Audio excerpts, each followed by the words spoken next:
இயேசு கிறிஸ்துவின் நாமம் மகிமைப்படுவதாக. தியானிக்கும்படி தெரிந்து கொண்ட வேத பகுதி பிலிப்பியர் 3:13. சகோதரரே, அதை பிடித்துக் கொண்டேன் என்று நான் எண்ணுகிறது இல்லை, ஒன்று செய்கிறேன், பின்னானவைகளை மறந்து முன்னானவைகளை நாடி கிறிஸ்து இயேசுக்குள் தேவன் அழைத்த பரம அழைப்பின் பந்தய பொருளுக்காக இலக்கை நோக்கி தொடருகிறேன் என்று பவுல்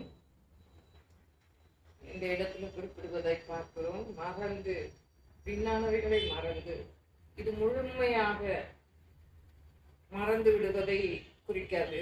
ஆனால் இது மிகவும் கடினமாக, அதாவது நிச்சயமாக தொடர்ந்தேர்ச்சியாக கடந்த காரியங்களையே நாம் அதையே மிகவும் கஷ்டப்பட்டு நினைத்து கொண்டே இருப்பதை குறிக்கிறது. ஆனால் அதை நம்முடைய ஆண்டவர் விரும்பவில்லை, அதை மறுக்கிறார்.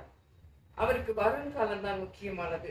கடந்த காலத்தில் நடந்த தோல்விகள், வெற்றிகளை விட்டுவிட்டு தொடர்ந்து செல்ல வேண்டும் என்பதே அவருடைய குறிக்கோளாக இருக்கிறது. தனது தோல்விகளால தனது தைரியத்தை இழந்து நம்ம பயம் அடையவோ அல்லது நம்முடைய வெற்றிகளினால திருப்தி அடைந்து அதிலேயே அப்படியே ஸ்டாக்னண்டாக மனரம்யமாக அப்படியே இருப்பதையோ அவர் விரும்பவே இல்லை.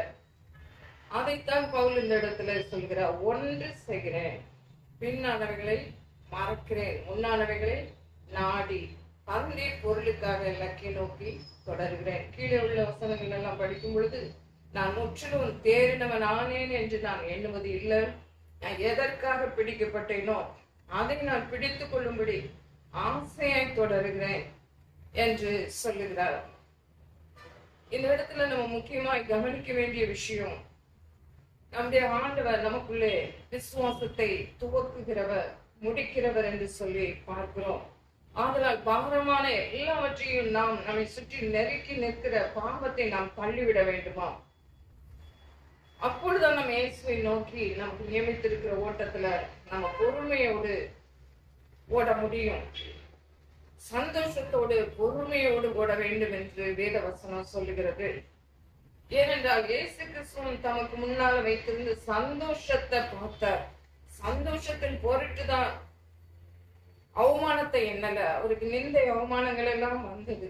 ஆனாலும் சிலுவையை சலித்து தேவனுடைய சிங்காசனத்தின் வலது பார்சத்துல அவர் வீற்றிருக்கிறார் என்று சொல்லி பார்க்கிறோம். நாமும் பந்தய சாலையில ஓடுகிறவர்களாய் இருக்கிறோம். பவுல் இதை 1 கொரிந்தியர் 9:24 முதல் உள்ள வசனங்கள்ல குறிப்பிடுகிறதை பார்க்கிறோம். அந்த இடத்துல கூட நம்ம பெற்றுக்கொள்ளத்தக்கதாக ஓட வேண்டும். முதலாவது நாம் சிந்தித்தோம், பொறுமையோடு ஓட வேண்டும் என்று. பாரமான யாவற்றையும் தள்ளிவிட்டு, நம்மை சுற்றி நெருங்கி நிற்கிற பாவத்தை தள்ளிவிட்டு பொறுமையோடு ஓட வேண்டும் என்று. அடுத்து, பெற்றுக்கொள்ளத்தக்கதாக பந்தயத்தை ஒருவன் தான் பெற முடியும். அநேகர் ஓடுவாங்க, ஆனா இச்சை அடக்கமாய் யார் ஓடுறாங்களோ, போராடுகிற யாவரும் எல்லாவற்றிலேயும் அந்த பந்தய பொருளை பெற்றுக்கொள்ள விரும்புறவங்க எல்லாவற்றிலேயுமே இச்சை அடக்கமாய் இருப்பார்களாம்.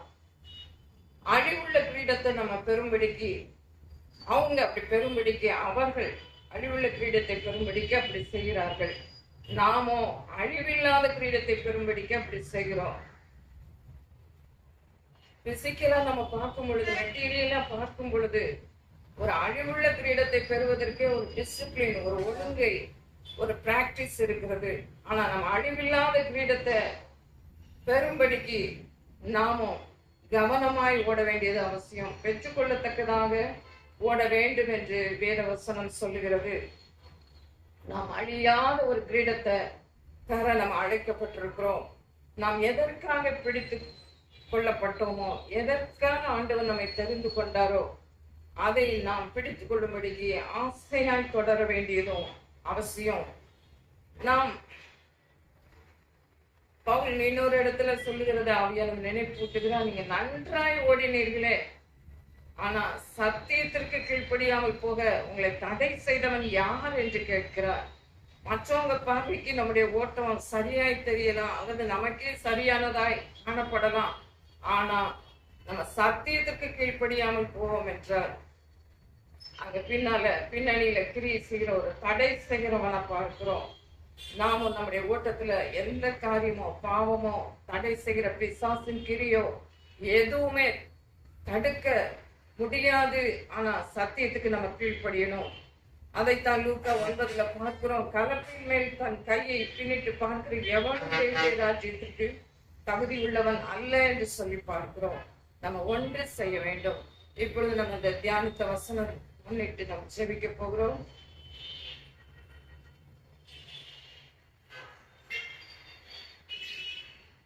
ஒன்று செய்கிறேன், நான் பின்னானவைகளை மறந்து முன்னானவைகளை நான் நாடுவேன். நான் பந்தய பொருளை பெற்றுக்கொள்ளும்படிக்கு பரம தேவன் நீ அழைத்தது பரம அழைப்பு. அந்த பரம அழைப்பின் பந்தய பொருளுக்காக நான் இலக்கை நோக்கி தொடருகிறேன் என்ற ஒரு நிச்சயம் உங்களுக்குள்ளே இருக்கிறதா? உங்களுக்குள்ளே விசுவாசத்தை துவக்குகிறவர் அவர்தான் ஃபவுண்டர். அவர்தான் ஒவ்வொன்றுக்கும் ஆத்தராய் பினிஷராய் இருக்கிறார். துவக்குகிறவர், முடிக்கிறவர். உங்களுக்குள்ள ஒவ்வொரு காரியத்தை முன்னிட்டும் விசுவாசத்தை ஆரம்பம் பண்ணுகிறவரே அவர்தான். ஒரு வியாதி சுகவம் ஆக வேண்டும் என்றாலும் ஆண்டவர் விசுவாசத்தை துவக்கி விடுகிறார். நீங்க வசனத்துக்கு கீழ்ப்படியும் பொழுது, அந்த சத்தியத்துக்கு கீழ்ப்படியும் பொழுது நீங்க நன்றாய் ஓட முடியும். சத்தியத்திற்கு கீழ்ப்படியாமல் போவீர்கள் என்றால் நீங்க நன்றாய் ஓடுறீங்கன்னு சொல்ல முடியாது என்று பவுல் சொல்லுகிறார். அதெல்லாம் நான் பெற்றுக்கொள்ளத்தக்கதாக ஓட வேண்டும். பின்னால மறந்து விட வேண்டும். முன்னானவைகளை நாடணும். கிறிஸ்து எதுக்காக அழைத்தாரோ, எதுக்காக நம்மை தெரிந்து கொண்டாரோ அதை கண்டுகொள்ளணும். ஆண்டவரே, அந்த கண்டுகொள்கிற அறிவு எங்களுக்கு தாங்கப்பா என்று சொல்லி எல்லாரும் கேட்பீர்களா? அன்புள்ள இயேசுவே, இந்த வேளையிலும் ஆண்டவரே இந்த வசனத்தை ஆண்டவரே நாங்கள் தியானிக்க உதவி செய்கிறே உமக்கு நன்றி. எந்த நாளிலும் கூட ஆண்டவரே நாங்கள் முன்னானவைகளை, முற்போக்கான காரியங்களை சிந்திக்க உங்களுடைய பிள்ளைகள் ஒவ்வொருவருக்கும் ஆண்டவரே உதவி செய்வீராக. அப்பா, மறக்க வேண்டியவைகளை மறந்துவிட, முழுசு மறந்துவிட முடியாவிட்டாலும் கூட அப்பா, கடந்த கால வெற்றியிலேயே தங்கி விடாதபடிக்கு, அதிலேயே திருப்தி கொண்டு விடாதபடிக்கு இன்னும் தொடர்ந்து ஓட கிருபை செய்வீராக.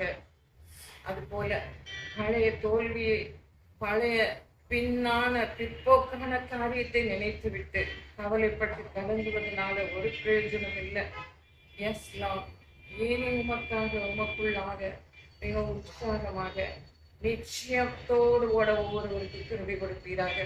நான் நிச்சயம் இல்லாதவனாக ஓடேன் என்று போல் சொல்கிறது போல, ஆகாயத்தில் அடிக்கிறவனாக நான் சிலம்பம் பண்ண மாட்டேன், ஒரு பெற்றுக்கொள்ளத்தக்க விதத்துல நான் ஓடுவேன் என்று சொல்லி ஒவ்வொருவரும் சுகத்தை பெற்றுக்கொள்ளுகிற விஷயத்துல, ஏன்னா ஆசீர்வாதங்களை, வெற்றிகளை சுதந்திரித்துக் கொள்ளுகிற விஷயத்துல, அவங்களுடைய வேலை காரியங்கள்ல, அவங்களுடைய பினான்ஸ்ல, அப்ப அவங்களுடைய எதிர்காலங்கள்ல ஒவ்வொரு அவங்களுக்கு பயப்படுத்துகிற ஒவ்வொரு காரியமும் திகிலும் நீங்கி போவதாக ஆண்டவரே.